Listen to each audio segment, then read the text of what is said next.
Ada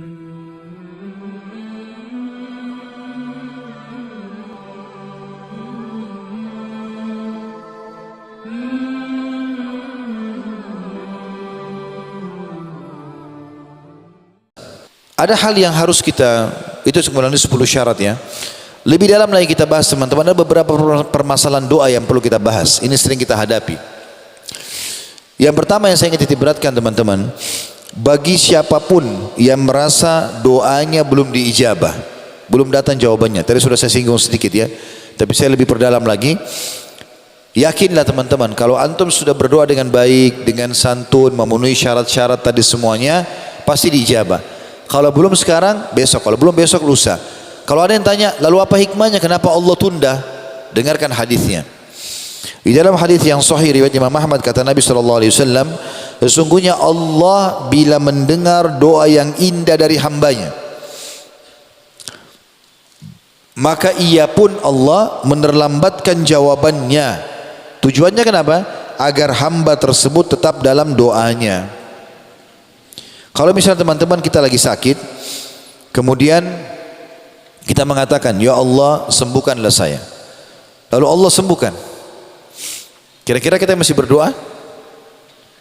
Tapi kalau Allah tunda, Allah kasih kita 3 hari kemudian, seminggu kemudian, maka dalam berapa hari itu kita berdoa. Dan kalau kita tahu kadar pahalanya pada hari kiamat, kita akan bersyukur kepada Allah karena dikasih kesempatan itu. Musa alaihissalam, ya, ini menandakan rahmatnya Allah sangat luas ya. Dan Allah itu tidak akan sia-siakan teman-teman. Apapun yang antum minta selama baik, penuhi syarat, dikasih. Pasti, nggak ada keraguan. Dan Allah itu sangat sayang dengan kita. Tidak mau kita susah, nggak mau kita segala macam. Di antara kisahnya adalah, selain kisah tadi ibu yang menyusui bayinya, ada kisah Nabi Musa alaihissalam. Nabi Musa alaihissalam pernah memiliki satu pengikut kaum belum beriman sama dia, tapi tiap hari kerjanya orang ini sudah tidak beriman, caci maki Nabi Musa, caci maki Allah, caci maki Nabi Musa, caci maki Taurat, tiap hari bertahun-tahun. Nabi Musa alaihissalam sabar, tidak ditanggapi sama Nabi Musa. Nabi Musa dicaci maki, jalan saja. Tapi karena sudah bertahun-tahun, satu waktu Nabi Musa nggak sabar juga. Beliau minta doa di malam hari di sholat tahajudnya, ya Allah ambil alih orang ini. Luar biasa nyakitin, caci maki engkau ya Allah, caci maki aku, caci maki kitab Taurat.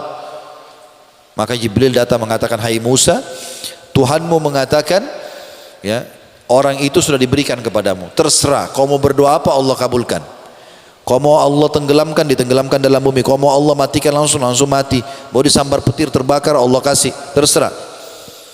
Maka besok hari Nabi Musa AS lagi jalan di Palestina waktu itu, lewat orang ini. Caci maki lagi Allah, caci maki lagi Musa AS, caci maki Taurat. Maka Nabi Musa mengatakan, ya ard khudhi, hai bumi tenggelamkan orang ini. Maka Allah pun tenggelamkan sampai ke kakinya, mata kakinya dua-dua terbenam. Orang ini bergerak-gerak nggak bisa. Maka dia bilang, Musa maafkan saya. Kata Musa, tidak bisa. Sekian tahun kau lakukan perbuatanmu ini. Ya ard khudhi, hai bumi tenggelamkan. Ditenggelamkan sama Allah sampai lututnya, belum semua. Hai Musa maafkan saya tidak akan ulangi. Saya nggak percaya, kata Musa. Tiap hari kau caci maki ini semua. Ya ard khudhi, hai bumi tenggelamkan. Tenggelam sampai ke dadanya. Minta maaf, hai Musa maafkan saya. Musa, saya yakin saya akan beriman kalau kau maafin saya. Kata Musa, saya tidak percaya. Ya ard khudhi, hai bumi tenggelamkan. Tenggelamlah orang itu, mati. Otomatis orang itu Jibril AS datang. Dalam hadis Bukhari ini, kata Jibril AS, hai Musa, Allah berfirman kepadamu, ya Musa ma aqsa qalbak, wahai Musa berapa keras hatimu.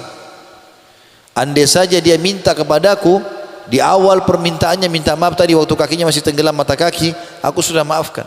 Bagaimana bisa kau biarkan orang sampai tenggelam, kau tetap tidak mau maafkan?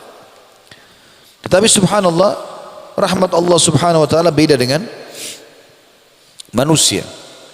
Rahmat Allah itu sangat luas. Bahkan bahkan Jibril alaihissalam dalam hadis Bukhari, karena tahu rahmatnya Allah luas, dia bilang kepada Nabi SAW, hai Muhammad, andai saja kau lihat bagaimana aku masukkan ke mulutnya Fir'aun tanah laut merah, supaya dia tidak bisa bilang ya Allah ampuni aku. Jibril pun tidak mau Fir'aun beriman, karena luar biasa kejahatannya.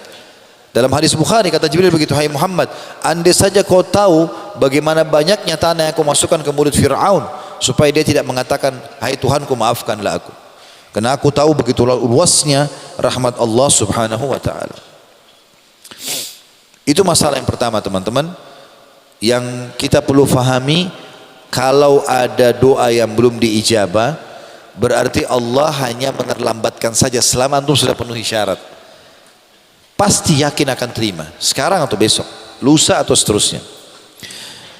Yang kedua, jangan berhenti berdoa selama memang ya, belum diijabah. Ini mirip dengan yang pertama, tapi ini agak kental sedikit. Maksudnya ada contoh-contohnya. Selama antum belum dapat jawabannya, berdoa saja. Kalau yang pertama tadi kan diikuti dengan keyakinan Allah akan ijabah. Selama itu bagus gitu. Ini juga dikatakan jangan berhenti berdoa. Kita ambil contoh misalnya teman-teman, Nabi yang paling mulia dalam masalah Nabi Zakaria alaihissalam. Nabi Zakaria ini istrinya dia bersaudara sama istrinya Imran. Surah Al-Imran ya. Keluarga Imran. Siapa Imran itu? Ayahnya Maryam alaihissalam. Jadi ayahnya Maryam namanya Imran. Istrinya Imran sama istrinya Zakaria saudara. Jadi Imran sama Zakaria ini ipar. Dari Imran lahir Maryam. Dari Zakaria lahir Yahya. Nabi juga ini ya. Nah dari Maryam lahir lagi Isa. Ini semua satu keluarga. Dikenal dengan Al-Imran. Mereka terkenal dengan kesolehannya. Makanya Allah gagalkan dalam Al-Quran. Setelah surah Al-Baqarah, surah Al-Imran langsung. Termasuk 7 surah yang panjang dalam Al-Quran. Yang jelas Nabi Zakaria adalah terkenal Nabi yang sangat soleh. Dan ada kisah uniknya berhubungan dengan doa. Apa itu? Dia teman-teman menikah di umur 30 tahun alaihissalam. Istrinya umur 20 tahun. Dan dia berharap sekali Allah memberikan anak dari istrinya yang 20 tahun ini. Subhanallah, Nabi Zakaria SAW berdoa dari awal nikah minta dikasih anak dari istri ini. Padahal istrinya mandul. Terus saja dia berdoa. 10 tahun pertama Allah belum kasih, istrinya enggak hamil-hamil. Berarti umur dia sudah 40 tahun. 10 tahun kedua umurnya 50 tahun, belum dikasih. 10 tahun ketiga umurnya 60 tahun, belum dikasih. 10 tahun keempat, 10 tahun kelima sampai 70 tahun. Nabi Zakaria berdoa alaihissalam minta dikasih anak dari istrinya yang mandul. Istrinya pada saat Nabi Zakaria umur 100 tahun, karena dia kan menikah umur 30, dia berdoa 70 tahun, berarti 100 tahun umurnya. Istrinya 20 tahun. Setelah 70 tahun berarti umurnya 90 tahun. Perhatikan, Allah subhanahu wa ta'ala menjadikan Nabi Zakaria sebagai ibrah dan pelajaran. Kalau kau sabar berdoa, aku akan kasih. Kalau punya Al-Quran, buka surah Maryam, surah nomor 19, 10 ayat pertama. Allah berfirman, A'udzu billahi minasyaitonir rajim. Kaf ha ya ain sad. Ini huruf-huruf pertama dalam Al-Quran, hanya Allah yang tahu maknanya atau nama lain surah itu. Dzikru rahmati rabbika 'abdahu Zakaria. Ingatlah, kalau dalam Al-Quran ingat itu artinya pelajarilah ya. Kalau teman-teman baca terjemahan dan ingatlah berarti pelajarilah.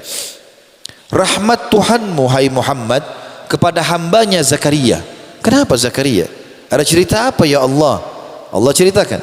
Allah bilang, "Inna da rabbahu nidaan khafiyya." Pelajari, ikuti ceritanya pada saat dia memanggil Tuhannya dalam keadaan khafiyya, sembunyi-sembunyi, suaranya kecil. Kata ulama tafsir kenapa? Firman Allah ini menceritakan waktu umur Zakaria sudah 100 tahun. Dan dia berdoa, ya Allah kasih aku anak dari istriku yang mandul ini. Istrinya sekarang 90 tahun. 20 tahun aja nggak mungkin hamil, apalagi 90 tahun, sudah nenek-nenek ya. Tapi dia nggak putus asa. Allah bilang, pelajarilah rahmat Tuhanmu hai Muhammad, sampaikan kepada semua umatmu. Malam ini di masjid ini sampai ke Bapak Ibu sekalian kisah ini tentang hambanya Allah Zakaria, yaitu pada saat dia berdoa kepada Tuhannya dengan doa sembunyi-sembunyi karena minta anak, umurnya 100 ya, istrinya 90. Qala Rabbi, apa yang dia minta? Wahai Tuhanku, Inni wahanal azmu minni, tulang-tulangku sudah lemah semua. Kata ulama tafsir 100 tahun, sudah tua sekali. Washta'ala ar-ra'su syaiba, semua rambutku sudah putih, enggak ada lagi rambut hitamnya. Walam akum bidu'aika rabbi syaqiyya, tapi aku tidak mau putus asa berdoa kepadamu ya Allah. Penuh keyakinan. 70 tahun ini. Lalu yang terjadi adalah wa inni khiftul mawaliya min warai, dan aku khawatir ya Allah, sebab aku minta doa ini, kalau aku mati siapa yang lanjutin dakwah ini? Wa imraati akhirah, dan kendala utamaku istriku mandul. Nabi Zakaria tahu itu. Allah ceritakan nulisannya, wa imraati akhirah, dan istriku mandul. Fahabli min ladunka waliya, tapi ya Allah, aku minta anak dari orang ini, istriku yang ini. Ya. Lalu dia bilang, yarithuni wa yarithu min ali yaqub waj'alhu rabbi radiya.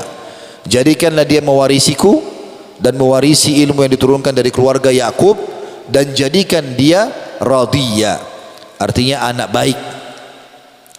Ada sebagian ulama tafsir, saya reviewkan dulu sedikit dari ini, mempertemukan antara surah Maryam ini dengan ayat-ayat yang lain. Jadi waktu Nabi Zakaria, waktu Imran tadi ayahnya Maryam mau meninggal dunia, Imran ini gurunya Zakaria. Dalam sebagian riwayat dikatakan begitu. Waktu Imran mau meninggal, dia kumpul murid-muridnya, diantaranya Zakaria. Siapa di antara kalian yang akan menjaga anak saya ini Maryam? Maka jatuhlah pilihan ke Zakaria alaihissalam. Maka Zakaria mendidik dan membesarkan Maryam di rumahnya.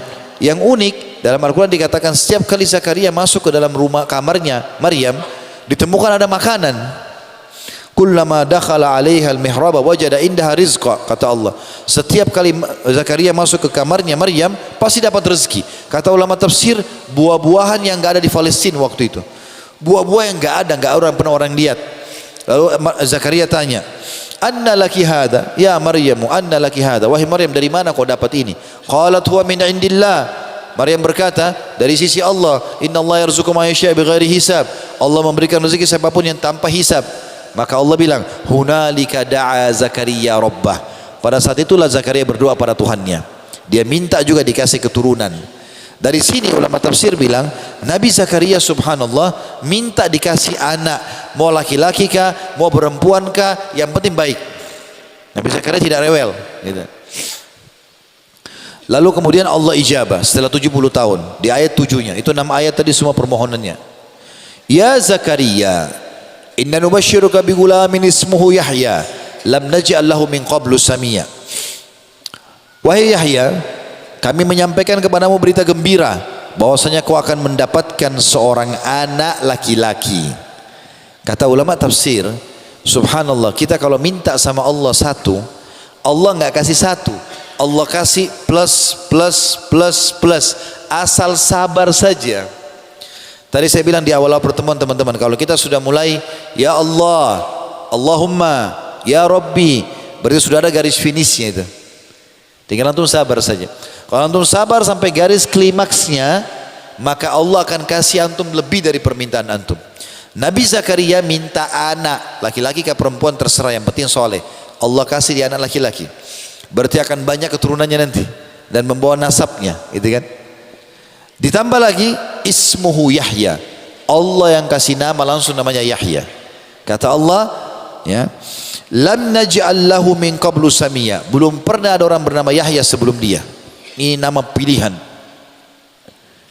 Lalu Nabi Zakaria kaget di ayat 8, manusiawi. Qala rabbi anna yakunu li gulam, wahai Tuhanku, penciptaku, bagaimana bisa aku bisa punya anak? Apa kata Nabi Zakaria? Wa kanat imraati aqira, yang kendala pertama, istriku mandul, udah tua lagi. Betul Nabi Zakaria berdoa, tapi karena lamanya berdoa, maka dia juga bingung. Ya Allah, bagaimana bisa nih? Ya, apakah nenek bisa hamil? Gitu kan? Seperti itulah bahasanya. Wa qad balagtu minal kibari itiya, ditambah lagi aku sudah sangat tua renta, 100 tahun. Bagaimana bisa punya anak nih? Artinya kalau bahasa kita, spermaku masih bisa enggak ini? Ya. Membentuk manusia enggak? Gitu kan? Masih ada komponen itu Kak dengan umur ini. Tapi bahasanya santun dalam Al-Qur'an, gitu kan? Maka dikatakan, qala kadzalika qala rabbuka huwa alayya hayyin. Jibril berkata kepada Zakaria, wahai Zakaria, Tuhanmu telah berfirman, itu mudah bagiku. Wa qad khalaqtuka min qablu wa lam taku syai'a. Aku sendiri pernah ciptakan kau, hai Zakaria, dari sesuatu yang tidak ada jadi ada. Ya. Maka saking gembiranya Nabi Zakaria beliau mengatakan, qala rabbi ja'alli ayah. Wahai Tuhanku, berikan aku tanda-tanda kalau istriku hamil. Kata ulama tafsir, jangan dia mual ya Allah. Bukan cuma mual muntah-muntah perutnya besar. Hari pertama engkau kasih dia hamil, beritahukan aku tanda-tanda. Jadi tidak usah tunggu lagi perutnya besar, karena gembiranya. Allah bilang, qala ayatuka alla tukalliman nasa thalatha layalin sawiya. Ya. Tanda-tanda kalau istrimu hamil, nanti kamu tidak akan bisa bicara selama 3 malam. Jadi begitu istrinya hamil, Nabi Zakaria hilang suaranya. Tapi ini kisah Nabi Zakaria ya. Kalau suara antum hilang bukan itu ya. Ini kisah Nabi Zakaria alaihissalam. Dalam ayat lain Allah ceritakan masih kisah Nabi Zakaria, surah Al-Anbiya surah nomor 21 ayat 89 sampai 90 bunyinya begini. A'udzu billahi minasyaitonir rajim. Wa Zakaria idz nada rabbahu rabbi la tadarni fardan wa anta khairul warithin. Wahai Tuhanku, penciptaku, jangan biarkan aku sendirian. Aku mati enggak ada keturunan nih ya. Dan kau sebaik-baik pemberi warisan. Fastajabna lah. Maka kami ijabah permintaannya itu. Wa wahabna lahu Yahya. Dan kami berikan dia sosok anak yang kami berikan nama Yahya. Ini yang plusnya ya. Tadi dia minta anak laki-laki perempuan bisa. Allah kasih laki-laki. Dikasih tambah Yahya. Di ayat ini Allah tambah wa aslahna lahu zauja, dan kami perbaiki keadaan istrinya. Kata ulama tafsir, mandul jadi subur, tua lemah jadi kuat. Dan pada saat itu istri Nabi Zakaria, kata sebagian ulama tafsir, rewel, suka marah, berubah menjadi baik gitu. Ini diantara doa kata ulama yang sangat bagus. Kita mendoakan pasangan mengatakan aslih li zauji. Kalau perempuan mengatakan untuk suaminya, ya Allah perbaikilah suamiku. Atau kita laki-laki mengatakan buat istri kita, aslih li zaujati, ya Allah perbaiki keadaan istriku. Allah mengatakan wa aslahna lahu zauja, dan kami perbaiki keadaan istrinya. Sebabnya Allah bilang innahum kanu yusari'una fil khairat.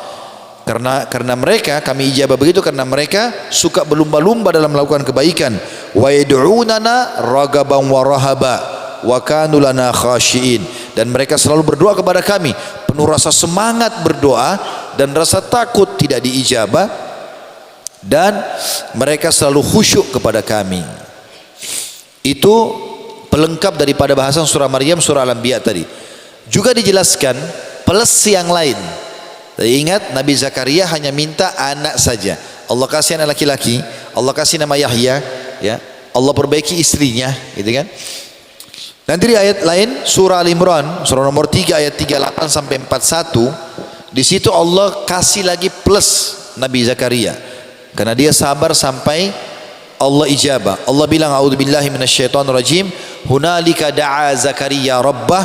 Pada saat Zakaria masuk ke mihrabnya Maryam, dia lihat ada makanan ya, kemudian Maryam bilang itu dari sisi Allah, maka disitulah Zakaria berdoa kepada Tuhannya, qala rabbi habli min ladunka dzurriyyatan thayyibah.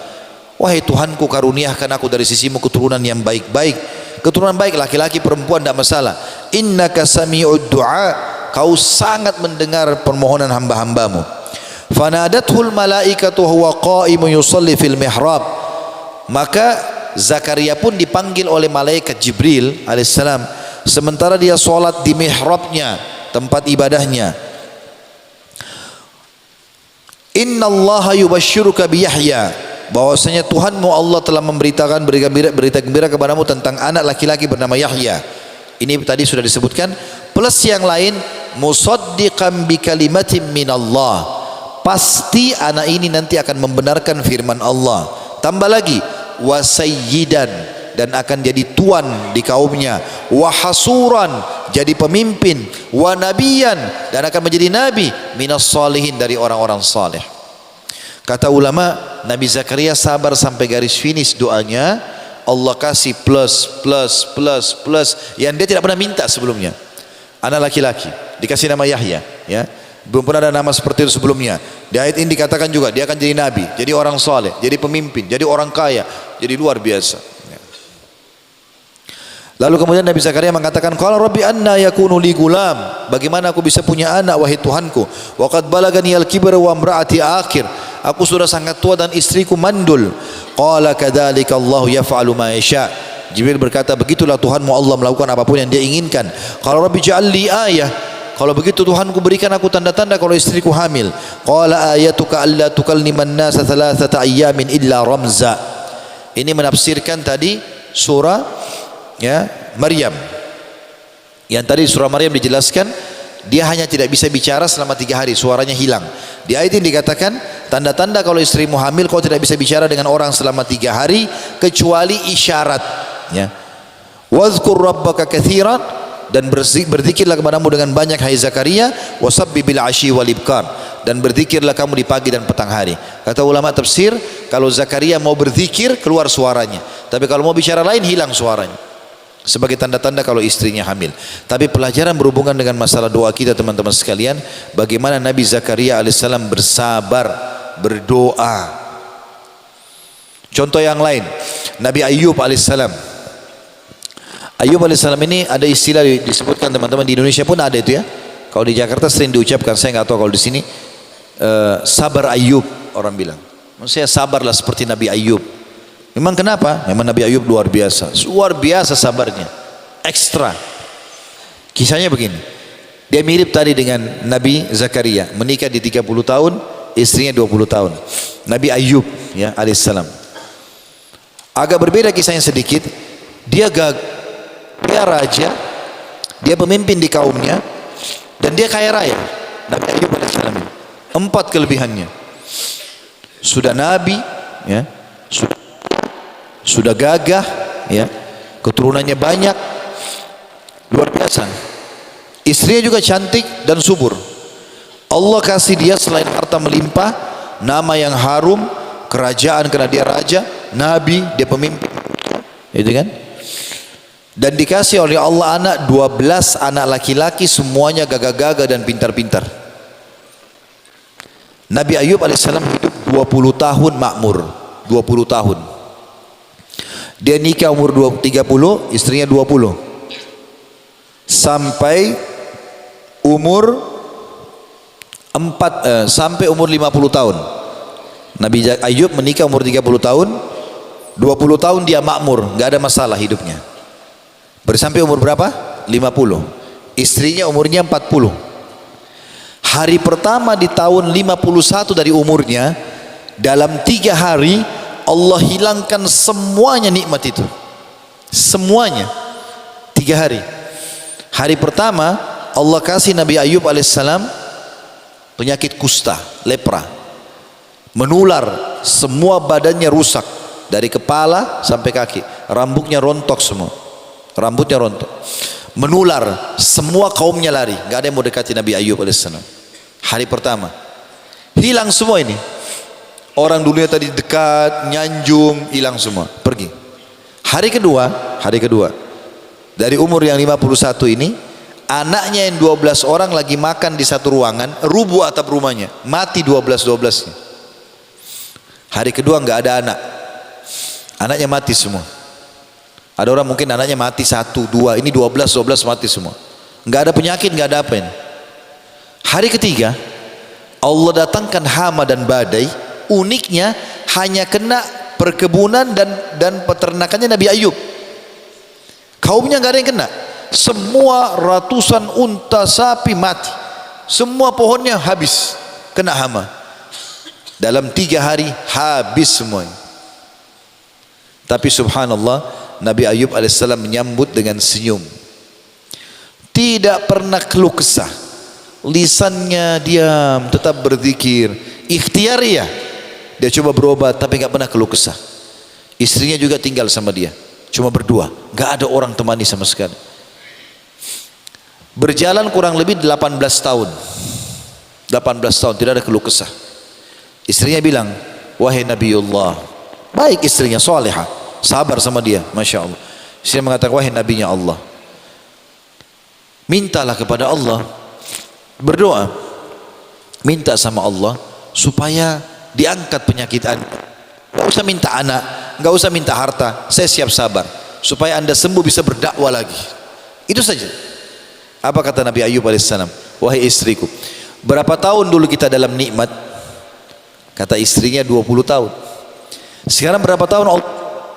Kata istrinya 18 tahun. Kata Nabi Ayub alaihissalam, saya masih malu minta sama Allah. Saya masih malu minta sama Allah. Maka istrinya diam. Setelah 20 tahun teman-teman sekalian, jadi sudah 20 tahun diuji sama Allah, 20 tahun dia lalui juga masa cobaan. Ini yang tadi saya bilang ya, kalau sampai antum sabar di garis finishnya, bersabar sampai Allah ijabah, antum dikasih cobaan, sabar sampai nanti Allah keluarkan, karena Allah mengatakan fa inna ma'al usri yusra, di setiap kesulitan ada kemudahan, maka nanti Allah kasih antum plus banyak yang membuat antum lupa penderitaan antum selama ini, dilupain semuanya. Nabi Zakaria tadi waktu dikasih Yahya, lupa semua penderitaan 70 tahun berdoa. Allah kasih anak, nabi, soleh, pemimpin, luar biasa. Nabi Ayub begitu. Perhatikan teman-teman dalam surah Al-Anbiya, surah nabi-nabi, ini manusia yang wajar kita jadikan contoh. Suri toladannya manusia. Surah nomor 21 ayat 83 sampai 84. Setelah 20 tahun Nabi Ayub berdoa begini. A'udzubillahi minasyaitonirrajim. Wa ayyuba idnada rabbahu anni massaniyad dur wa anta arhamur rahimin. Pelajari kisahnya Ayub, kata Allah.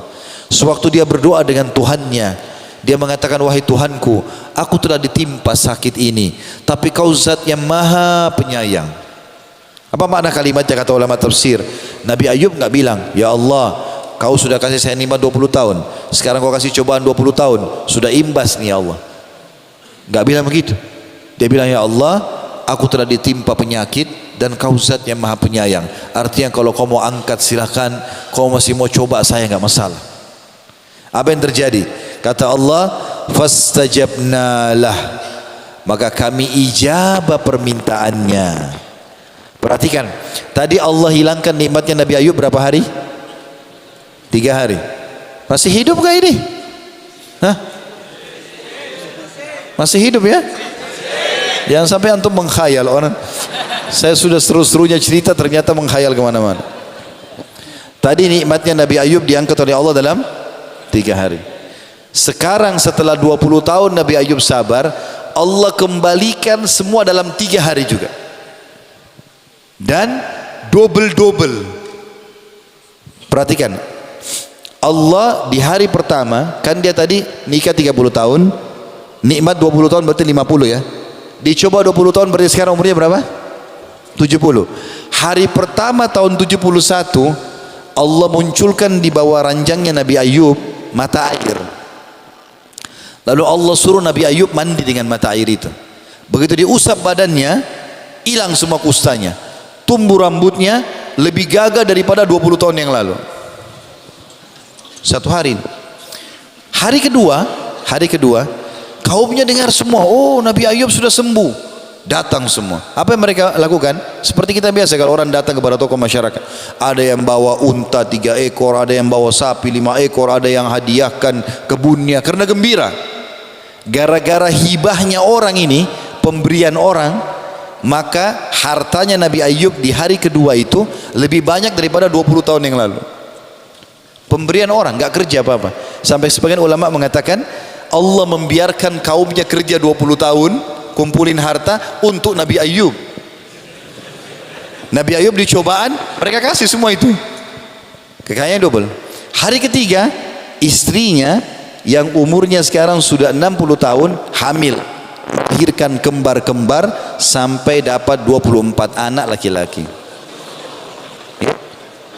12 mati, Allah ganti 24. Ini ayatnya masih di Al-Anbiya tadi, saya baca lanjutannya. Allah bilang, fastajabna lah, maka kami angkat, kami ijabah doanya Ayub. Apa yang dilakukan? Fakashafna ma bihi min dur, kami angkat penyakitnya langsung dengan mata air tadi. Lalu Allah bilang, wa atainahu ahlahu, dan kami kembalikan keluarganya, anak-anaknya, hartanya, wa mithlahum ma'ah, Maka Allah Subhanahu wa taala dobelkan di sini, diberikan double, subhanallah, diberikan double dan berlimpah-limpah. Allah mengatakan rahmatan min indina, dan itu semua rahmat dari kami. Dan yang penting garis bawahi firman Allah terakhir Al-Anbiya 84, wa dzikra lil abidin, untuk jadi pelajaran bagi hamba-hamba. Jadi untuk pelajaran. Jadi tidak ada subhanallah orang yang berusaha berdoa kepada Allah Subhanahu wa taala lalu Allah tidak ijabah. Asal untuk penuhi syarat, sabar, plus-plusnya banyak sekali. Ya.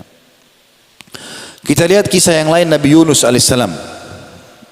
Saya diingatkan waktu ya, kadang-kadang saya kalau ngomong sampai subuh pun bisa ini ya. Jadi saya diingatin. Nabi Yunus alaihissalam, nabi yang lain atau nama lainnya Dzannun ya. Ini juga nabi punya kisah unik sendiri. Nabi Yunus alaihissalam ini diutus oleh Allah Subhanahu wa taala, teman-teman sekalian, ke satu wilayah di Irak namanya Nainawa. Negeri namanya Nainawa. Penduduknya sekitar 100.000 orang lebih ya. Nabi Yunus bukan dari penduduk negeri itu. Beliau datang ke sana mendakwahi mereka. Mereka sembah berhala, sembah api segala macam. Diingatkan jangan, tidak mau dengar. Kita perlu garis bawahi dulu, para nabi-nabi Allah ini teman-teman punya syarat. Mereka kalau ditugaskan sama Allah berdakwah, mereka enggak boleh tinggalkan lokasi dakwah sampai Allah izinkan. Kalau mereka tinggalkan, mereka dianggap melanggar, walaupun dibunuh sama kaumnya. Nabi Yahya tadi itu yang kita ceritakan, ayahnya Nabi Zakaria, itu tidak tinggalkan dakwanya sampai dibunuh oleh kaumnya sendiri. Rupanya Nabi Yunus alaihissalam lihat ini penduduk Nainawa keras hati, enggak mau terima dakwah. Didakwahi tiap hari enggak mau. Dia berdoa sama Allah, ya Allah, pindahkan saya ke negeri lain. Ini penduduk Nainawa ini enggak mau dengar. Lalu dia bilang, hai penduduk Nainawa, kalau kalian tidak mau dengar, nanti Allah binasakan kalian ini. Ya. Maka rupanya sambil Nabi Yunus menunggu jawaban dari Allah, dia ambil inisiatif, dia tinggalkan Nainawa. Sudahlah, saya cari lokasi lain sambil tunggu firman-Nya Allah turun. Ternyata terjadilah keajaiban yang besar di situ. Nabi Yunus jalan, kemudian dia mau cari lokasi lain. Dia pergi ke pinggir pantai, dia naik sebuah kapal. Subhanallah, di tengah lautan kapalnya dihantam dengan ombak yang besar, goyang goncang kapal tersebut. Maka kapten kapal bilang, ini kapalnya berat, harus kita buang barang, lempar semua barang ke lautan. Kalau kapal ringan, terbawa dengan ombak, nggak tenggelam, gitu kan? Ternyata sudah dibuang semua barang, masih berat. Maka mereka sepakat untuk mengundi nama. Ditulislah nama-nama di potongan kayu. Setiap kali diundi, nama Nabi Yunus keluar. Artinya dia harus loncat ke lautan. Begitu terus. Waktu pertama keluar, orang-orang tahu ini Nabi Yunus, mereka tahu ini Nabi Allah. Ada di kapal itu orang kenal, mereka mengatakan, ini nabinya Allah, nggak mungkin dia. Undi lagi, kalau nama seseorang di antara kita yang keluar, kita pasti loncat, jangan dia. Tapi nama Nabi Yunus masuk lagi, diundi lagi yang kedua kali, namanya Nabi Yunus sampai 10 kali. Nabi Yunus akhirnya mengatakan, mungkin ini peringatan dari Allah. Maka dia pun naik di pinggir kapal. Begitu dia mau loncat, ikan paus Allah datangkan menelan dia. Allah ceritakan kisah masyhur Nabi Yunus alaihissalam masuk di perut ikan. Kata Allah SWT, kalau bukan termasuk dia orang yang banyak berzikir, maka tentu dia akan di perutnya ikan tersebut sampai hari kiamat, gitu kan? Dan ternyata setelah Nabi Yunus alaihissalam, teman-teman sekalian, dalam perut ikan tersebut dia bertobat kepada Allah, dia yakin kesalahan. Maka terjadi juga sesuatu di negerinya dia di Nainawa tadi. Waktu Nabi Yunus pergi, Allah datangkan badai besar, gelap langit, air sudah mulai keluar dari bumi, patung-patung mereka hancur. Wah, air sudah mulai naik, orang semua melarikan diri seperti biasa kalau terjadi gempa dan longsor, orang lari. Ini kemarin subhanallah saya ingatkan, karena banyak masalah ini terjadi kita di Indonesia, maka saya bilang, renungi kisah Nabi Yunus, hai muslimin. Kata Allah SWT dalam Al-Quran, banyak kaum yang hancur, negeri yang hancur pada saat datang peringatan Tuhan mereka, kecuali kaumnya Yunus. Mereka berhasil selamat. Kenapa selamat? Apa sebabnya? Air sudah keluar, langit gelap, badai sudah datang. Rupanya pemimpin negeri itu dia lihat kekacauan, kaumnya lagi lari sana sini, orang ketakutan, anak kecil menangis, ibu-ibu lari. Dia naik ke atas bangunan tinggi, tiba-tiba dia bilang begini, berhenti, jangan ada yang lari. Orang lihat dia, ini pemimpinnya, berhenti semua orang. Ini dalam kondisi air naik ini, berhenti. Nggak ada gunanya kalian lari, nggak ada gunanya. Inilah yang diancamkan oleh Nabi Yunus ini. Kita kemarin tidak mau beriman sama dia, dia sudah ingatkan kita, akan datang badai, akan datang begini, akan datang begini. Ini peringatan. Solusi yang paling baik dari saya, kalau kalian mau dengar, kita sujud semua, kita nyatakan beriman kepada Tuhannya Yunus. Kita lihat hasilnya. Satu negeri itu 100.000 orang sujud semua, menyebutkan beriman sama Allah, langitnya jadi terang, airnya jadi hilang. Solusi terbaik untuk gempa dan segalanya. Bukan lari, berdoa sama Allah pada saat itu. Itu Allah sebut dalam Al-Quran, subhanallah. Yang jelas, selamatlah mereka. Yang terjadi, Yunus alaihissalam juga Allah keluarkan dari mulut ikan tadi. Terus Nabi Yunus bertaubat, ya Allah maafkan, ya Allah maafkan, nangis sampai doanya la ilaha illa anta subhanaka inni kuntu minadh dhalimin. Kata Nabi SAW, siapa yang baca ini di doanya pasti diijabah sama Allah. Antum sebelum berdoa baca doa Nabi Yunus, la ilaha illa anta subhanaka inni kuntu minadh dhalimin, lalu minta hajat antum, itu akan diijabah sama Allah. Ya. Maka Allah keluarkan dia dari mulutnya ikan tersebut dalam kondisi lemah, tidak berpakaian. Allah datangkan dia ke dalam sebuah pohon. Pohon itu kemudian dicabut daunnya, dijadikan pakaian. Lalu dia lewat sedikit, dia temukan ada sapi, kantong susunya banyak, diminumlah. Lalu kemudian dia temukan pohon labu, yaktin dalam Al-Quran. Lalu dia makan buah labu tersebut.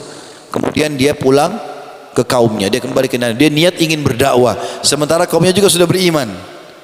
Maka bertemulah dua dengan kekuasaan Allah SWT ini, akhirnya kaumnya beriman. Nabi Yunus juga kembali di lokasi dakwanya.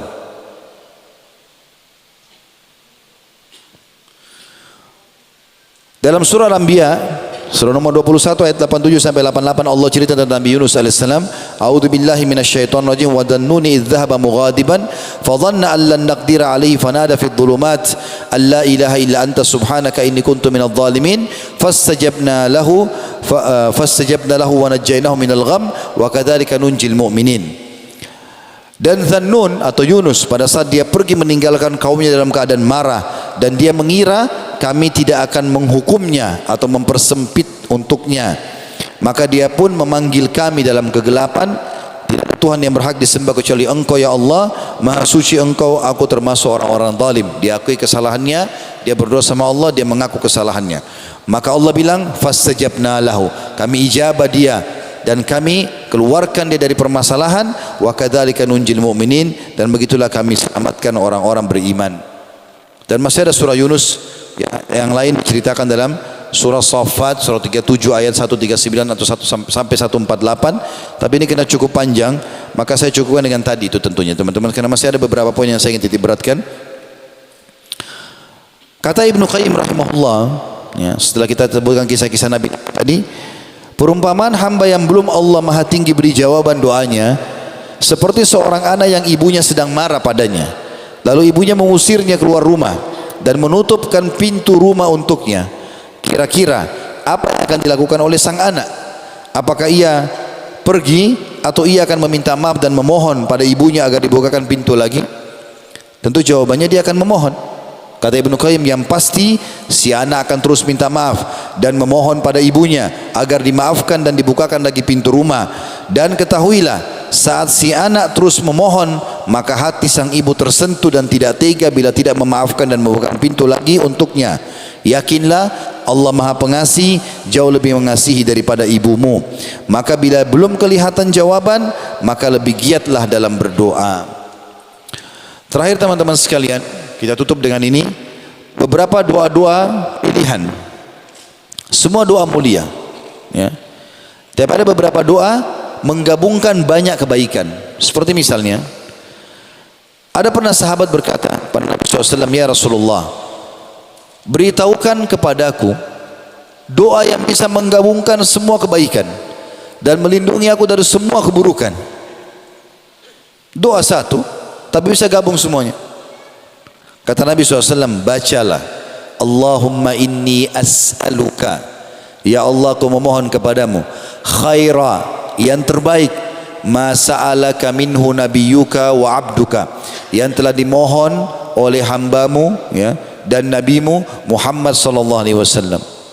Wa a'udzubika, dan aku berlindung kepadamu, min syarri, dari semua keburukan, masta'ataka minhu, yang telah memohon berlindung kepadamu abduka wa rasuluka Muhammadin sallallahu alaihi wasallam, hambamu dan utusanmu Muhammad sallallahu alaihi wasallam, wa antal musta'an, dan kaulah tempat kami meminta pertolongan, wa alaikal balak, dari sisimu lah penerimaan. Ini doa menggabungkan seluruh kebaikan, karena kita minta yang terbaik yang Nabi minta, dan kita berlindung dari keburukan yang Nabi berlindung darinya. Doa yang kedua juga Nabi SAW ajarkan kepada para sahabat, Allahumma inni as'aluka khaira kulli, ya Allah aku minta semua kebaikan, ajilihi wa ajili. Pertama pakai ain, ajil ya sesuatu yang dekat, wa ajil sesuatu yang masih jauh. Ya Allah aku minta semua kebaikan yang sudah dekat ataupun yang masih jauh. Wa a'udzubika minasyarri kulli, dan aku berlindung kepadamu dari seluruh keburukan, ajilihi wa ajili, ya yang sudah dekat ataupun yang masih jauh. Juga ada dianjurkan didoakan atau disebutkan dalam beberapa athar, Nabi SAW sebutkan, Allahumma ja'al kullu makduri khaira, ya Allah jadikanlah seluruh takdirku kebaikan.